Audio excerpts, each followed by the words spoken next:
हरियाणा के भवन निर्माण एवं पीडब्ल्यूडी मंत्री रणबीर सिंह गंगवा ने कांग्रेस पर नौकरियों में पिछड़े वर्ग की अनदेखी आरोप लगाया है। मंत्री आज रोहतक में सूर्य कवि बाजे भगत की जयंती के अवसर पर रोहतक में उनके स्मारक स्थल पर पहुंचे थे।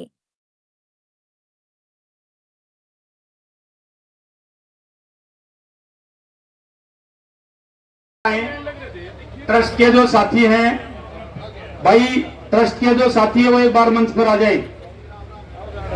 आदरणीय श्री रणबीर गंगवा जी को पगड़ी पहनाकर सम्मान करेंगे। हमारे भाई बागड़ी जी समर्थी चिन्ह और दो। थोड़ा पीछे हो जाओ सर, थोड़ा पीछे हो जाओ पूरा। भाई ये मंत्री जी को समर्थी चिन्ह और ये पगड़ी पहनाकर ट्रस्ट की तरफ से सम्मान किया जा रहा है। आप और हम सब की तरफ से ये सम्मान है आदरणीय रणबीर गंगवा जी मंत्री हरियाणा सरकार। भाई रामचंद्र जांगड़ा जी का पगड़ी से सम्मान है। बहुत ही मजबूत हमारे पिछड़े वर्ग के नेता है आदरणीय रामचंद्र जांगड़ा जी, इनका बहुत बहुत धन्यवाद। आइयो शर्मा जी एक बार रणबीर गंगवा जी को यहां तक लाने में एक कड़ी का काम किया और भाई गरीब आदमियों की बड़ी मजबूती से पक्ष रखते हैं शर्मा जी। इनका समर्थी चिन्ह सरपंच साहब है ना, क्योंकि भाई देखो कई दिनों से आप लगे हुए हैं और हमारे जो ट्रस्ट के साथी बड़ी मेहनत से इस हम नहीं दे सकते, जगह आप अपनी खरीद रहे। इस जगह को खरीदने के लिए सैन समाज चैरिटेबल ट्रस्ट की तन्नू सैन जो कि कबड्डी की नेशनल प्लेयर है, बहुत ही अच्छी खिलाड़ी है। ट्रस्ट की तरफ से मैं अनुरोध करूंगा मंत्री जी को कि उनको भी सम्मानित करें। थोड़ा पीछे हो जाओ तन्नू सैन भाई, थोड़ा पीछे हो जाओ, थोड़ा ग्रुप पर। ये किताब का विमोचन है क्योंकि साथी के भी माननीय मंत्री जी के कर्म कमलों से करवाएं। आदरणीय भाई तू ये मंत्री जी हमारे रणबीर गंगवा जी के कर कमलों से आज इस किताब का विमोचन। गंभीर आरोप लगाया कि कांग्रेस सरकार में जो है बीसी वर्ग की अनदेखी होती थी। इतिहास गवाह है इस बात का कि किस तरीके से जब भी कोई कांग्रेस की सरकार विशेषकर होती थी, भूपेंद्र सिंह हुड्डा जी चीफ मिनिस्टर होते थे और तब बैकलॉग छोड़ दिया जाता था। यानी मान लो 50 वैकेंसी बीसीए की लेनी है तो उसमें से 25-30 लेकर के एक नीचे लाइन लिख देते थे कि योग्य उम्मीदवार ना मिलने के कारण ये पद रिक्त छोड़ जाते हैं। ऐसे लोगों को अयोग्य घोषित करने का काम किया जो जन्मजात स्किल्ड होते हैं, मेहनतकश लोग हैं। और अब जब से भारतीय जनता पार्टी की सरकार बनी है सारी की सारी वैकेंसी भरी जा रही है। ऐसा नहीं था कि पहले बच्चे पढ़ते नहीं थे, पढ़ते पहले भी थे, पढ़ते अब भी हैं।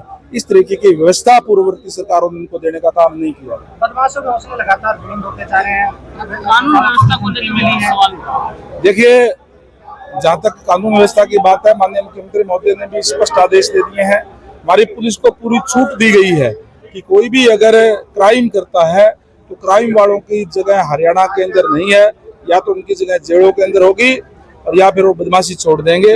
ये स्पष्ट निर्देश है, निश्चित रूप से सरकार की तरफ से सख्ती से निपटा जाएगा। इसी कड़ी में आज अभय सिंह चौटाला को एक पत्र मिला। देखिए, जांच का विषय है, बिल्कुल मैंने भी अभी सोशल मीडिया में देखा है, लेकिन कोई भी है जिसने भी इस तरीके की हिम्मत करने का काम किया उनके खिलाफ उसको उनसे सरकार जो सख्ती से निपटेगी, सख्त कार्रवाई उनके खिलाफ। कांग्रेस के राष्ट्रीय अध्यक्ष उन्होंने राहुल गांधी ने पत्र लिखा, उन्होंने कहा कि जम्मू कश्मीर को पूर्ण राज्य का दर्जा दिया जाए। देखिए, अब कांग्रेस के अध्यक्ष ने लिखा है तो अच्छी बात है, उनको कि समझ में तो आई ये बात।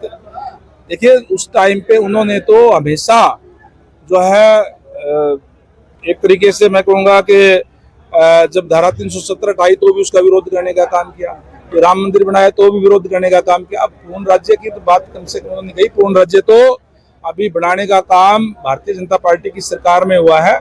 धारा 370 हटा करके अखंड भारत बनाने का काम किया है। लेकिन साहब आप कह रहे हो कि गरीबी हटा रहे हैं, लेकिन जो 7 करोड़ ऐसे लोग हैं जिनकी जो इनकम है प्रतिदिन वो 62 रुपए है, क्या 62 रुपए में गुजारा हो जाएगा उनका? कहाँ से आंकड़े लेके आए, कहाँ से आंकड़े लेकर के आए हैं आप? ये आज देखिए, आज जो हमारा जो, अगर मैं हरियाणा की बात करूँ तो जो बीपीएल की आय सीमा भी हमने बढ़ाने का काम किया। हरियाणा सरकार ने अपने खजाने से पैसे दे करके, ताकि उसका लाभ ज्यादा लोगों को मिल सके।